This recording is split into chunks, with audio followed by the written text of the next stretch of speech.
Assalamualaikum warahmatullahi wabarakatuh. Halo anak-anak semua. Hari ini kita akan belajar tema 4, subtema 2, pembelajaran kelima dengan muatan IPA, SBDP, dan Bahasa Indonesia. Sudah siap untuk belajar hari ini? Kalau sudah siap, yuk kita mulai belajarnya. Kalian lihat di hadapan kalian, Edo ternyata sedang sakit. Nah, jadi setelah berolahraga bela diri, tiba-tiba kepala Edo terasa pusing. Edo teringat jika peredaran darah pada tubuhnya pernah terkena gangguan tekanan darah rendah atau yang kita ketahui sebagai hipotensi. Kemudian, Edo beristirahat di ruang UKS untuk memulihkan kembali tubuhnya. Tubuh sehat merupakan idaman semua orang. Siapa sih yang tidak mau tubuhnya itu sehat? Pasti semua orang ingin tubuhnya sehat. Berbagai usaha dilakukan untuk memperoleh tubuh yang sehat. Dengan tubuh yang sehat, kita dapat melakukan berbagai aktivitas dengan baik. Nah, faktor apa saja ya yang memengaruhi kesehatan seseorang? Berikut adalah faktor-faktor yang memengaruhi kesehatan seseorang. Yang pertama, ada faktor perilaku. Apa itu faktor perilaku? Jadi, di sini perilaku seseorang untuk hidup sehat. Jika seseorang hidup sehat, maka akan menghindarkan orang tersebut dari penyakit. Kemudian, ada dari faktor lingkungan. Nah, faktor lingkungan yang bersih ini sangat berperan loh dalam meningkatkan derajat kesehatan masyarakat. Jika lingkungannya bersih, maka tentu saja kesehatan sebuah masyarakat akan semakin meningkat. Kemudian, ada faktor pelayanan kesehatan. Nah, untuk faktor pelayanan kesehatan ini, fasilitas kesehatan masyarakat ini yang mudah dijangkau dengan mutu pelayanan yang baik akan meningkatkan akses pelayanan kesehatan di masyarakat. Dan faktor yang memengaruhi kesehatan lain adalah faktor keturunan. Nah, untuk faktor keturunan ini, jika seseorang menderita gangguan kesehatan yang sifatnya keturunan, ini tidak bisa dihindari ya, karena sifatnya genetis atau sudah terbawa di dalam tubuh seseorang tersebut. Oleh karena itu, jenis penyakit atau gangguan yang sifatnya faktor keturunan ini tidak dapat disembuhkan. Apa contohnya faktor keturunan? Misalnya, seseorang yang menderita hemofilia. Hemofilia itu adalah gangguan kesehatan yang bersifat genetis atau keturunan. Jadi ya tidak bisa disembuhkan karena sudah terbawa dari orang tua, kemudian dari orang tuanya lagi secara turun-temurun. Nah, jadi ini ya faktor yang memengaruhi kesehatan seseorang. Nah, bagaimana cara menjaga kesehatan organ peredaran darah agar organ peredaran darah kita itu selalu sehat?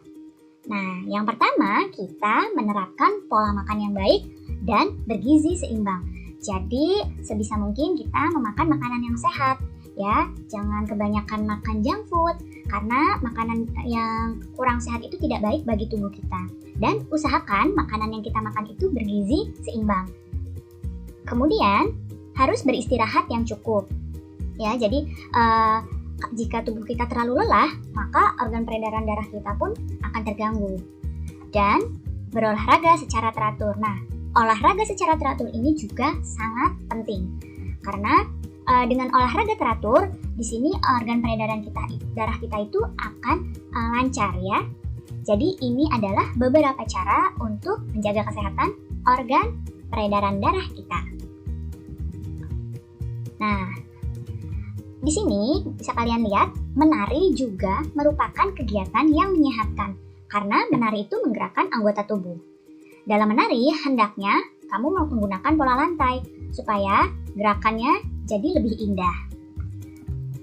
Apa itu pola lantai?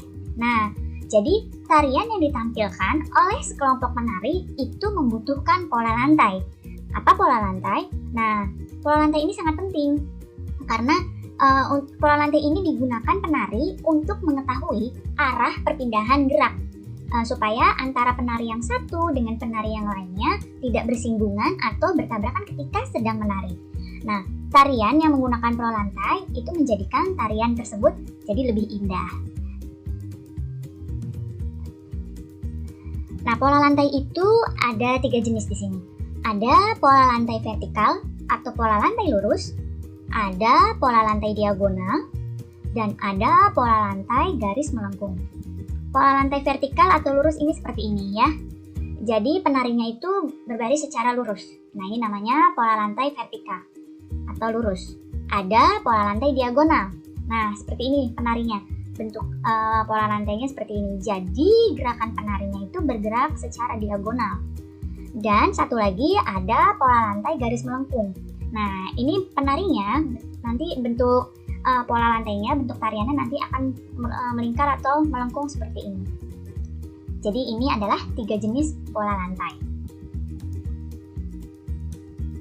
Tubuh manusia memang hendaknya banyak bergerak.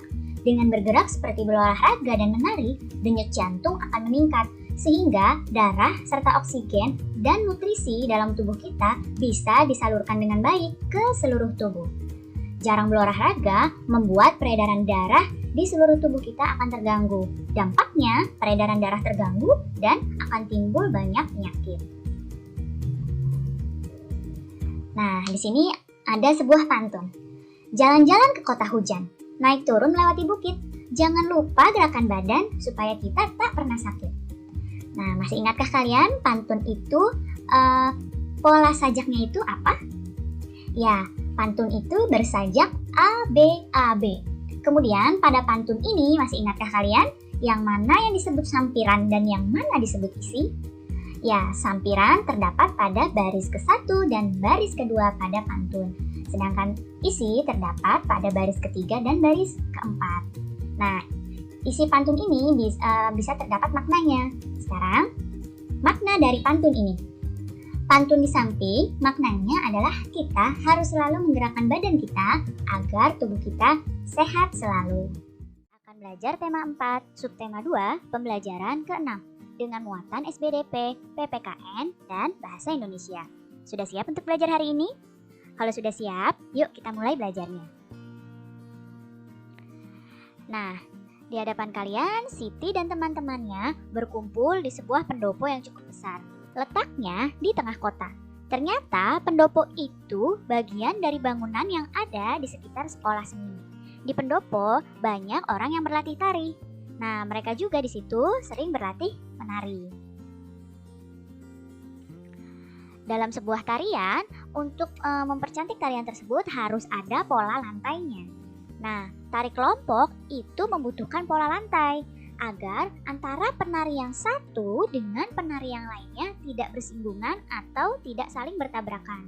Pola lantai akan menciptakan kekompakan antar penari. Pola lantai ini dibagi menjadi 3. Kemarin sudah kita pelajari, kita akan ulas kembali.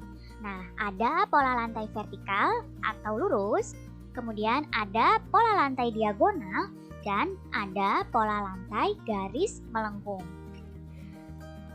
Nah, sekarang Ibu akan perlihatkan contoh tarian yang menggunakan pola-pola lantai. Ini yang pertama, pola lantai vertikal.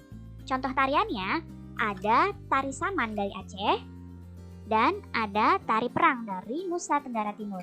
Nah, pola lantai vertikal ini bentuknya seperti ini. Jadi lurus bentuk tariannya, ya, bentuk pola lantainya lurus. Nah, seperti kalian lihat, tari saman ini bentuknya lurus seperti ini dan tari perang juga bentuknya lurus seperti ini. Jadi seperti ini pola lantai vertikal. Kemudian pola lantai diagonal.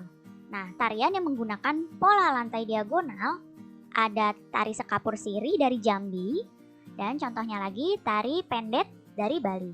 Nah, pola lantai diagonal ini bentuknya seperti ini, ya. Kemudian selanjutnya ada pola lantai melengkung. Nah, tarian yang menggunakan pola lantai melengkung, contohnya tari kecak dari Bali. Ya, kemudian ada tari legong juga dari Bali. Nah, pola lantai melengkung ini bentuknya bisa bulat lingkaran seperti ini atau bisa setengah lingkaran melengkung. Bisa kalian lihat di sini, tari kecak ini bentuknya melingkar, ya, dan tari legong ini bentuknya seperti setengah lingkaran. Maka ini disebut pola lantai melengkung. Apakah kamu ingin menjadi orang yang sukses? Semua orang tentu ingin menjadi orang yang sukses. Nah, kalau kamu ingin menjadi orang yang sukses, kamu harus memiliki sikap tanggung jawab. Jadi, sikap tanggung jawab itu sangat penting. Nah, sikap tanggung jawab ini harus kita lakukan dalam kehidupan kita sehari-hari, baik di lingkungan keluarga, di lingkungan sekolah, maupun di lingkungan masyarakat. Nah, contoh sikap tanggung jawab di lingkungan keluarga adalah misalnya kamu merapikan tempat tidur, kamu mencuci piring setelah makan, dan kamu membantu membersihkan rumah. Ini adalah contoh sikap tanggung jawabmu di keluarga. Masih banyak lagi contoh sikap tanggung jawab yang ada di keluarga. Kemudian, tanggung jawab di lingkungan sekolah. Apa saja contohnya? Misalnya, kamu melaksanakan piket, kamu mengikuti upacara bendera, kamu menjaga ketertiban di kelas selama proses pembelajaran, dan masih banyak lagi yang lain. Dan ada sikap tanggung jawab di lingkungan masyarakat. Contohnya, kamu misalkan ada kegiatan ronda malam, maka yang kebagian jadwal itu melakukan ronda malam. Kemudian mengikuti kerja bakti, kemudian tanggung jawab di masyarakat juga contohnya mematuhi rambu-rambu lalu lintas, selalu menjaga kebersihan, dan masih banyak lagi sikap tanggung jawab yang lainnya. Seseorang yang bertanggung jawab akan melaksanakan tugas tanpa harus diingatkan. Jadi, tugas harus dilaksanakan dengan penuh tanggung jawab. Sikap tanggung jawab akan membuat diri kita dihargai oleh orang lain. Kita juga dipercaya oleh orang lain dan dapat mendorong diri kita untuk mencapai kesuksesan. Nah, sekarang kita akan membahas tentang pantun. Berpantun itu selain dapat dilakukan sendiri, itu juga bisa dilakukan secara berpasangan. Nah, biasanya kegiatan pantun yang berpasangan ini adalah kegiatan saling berbalas pantun. Jadi, kegiatan saling menjawab pantun.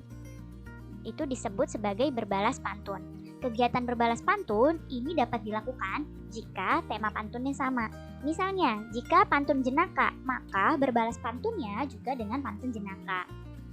Kalau pantun teka-teki, maka berbalas pantunnya nanti dengan jawaban teka-tekinya atau dengan pantun teka-teki juga. Kalau pantun nasihat, maka berbalas pantunnya juga nasihat. Kenapa seperti itu? Agar bagus pantun yang saling berbalas tersebut, ya. Jadi kegiatan berpantun berpasangan itu disebut dengan berbalas pantun. Nah, sekarang lihat di depan kalian, mereka akan saling berbalas pantun. Si Dayu menari-nari, jangan lupa pakai selendang. Wajah dia berseri-seri karena kamu selalu berdendang. Nah, kemudian temannya menjawab, Bu Ratna pergi belanja, ke pasar beli kain katun. Siti selalu bisa saja menyapu sambil berpantun. Nah, ini adalah contoh berbalas pantun. Ada dua orang, yang satu orang pertama berpantun, kemudian dijawab oleh temannya. Itu yang disebut sebagai berbalas pantun.